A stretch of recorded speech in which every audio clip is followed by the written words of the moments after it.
আসসালামু আলাইকুম। আজকে আমি তৈরি করে দেখাবো কেএফসি স্টাইল চিকেন ফ্রাই। প্রথমে আমি মুরগির গোশগুলো ছুরির মাধ্যমে চিড়ে নিচ্ছি। তারপরে আমি নিচ্ছি দুধ, দিচ্ছি ভিনেগার, দিচ্ছি আদা রসুন, দিচ্ছি ম্যাগি সস, দিচ্ছি লবণ, দিচ্ছি মরিচ গুঁড়ো।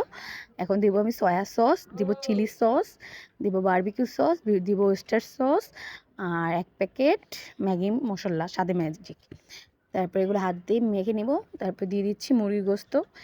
মুরগির গোশতগুলো আমি সুন্দর করে হাত দিয়ে মেখে নিব, যাতে ভিতর অবধি মশলা চলে যায়। আমি ৪-৫ ঘন্টা রেস্টে রেখে দেবো। তারপর নিয়ে নিচ্ছি ময়দা, দিচ্ছি লবণ, দিচ্ছি মরিচ গুঁড়ো।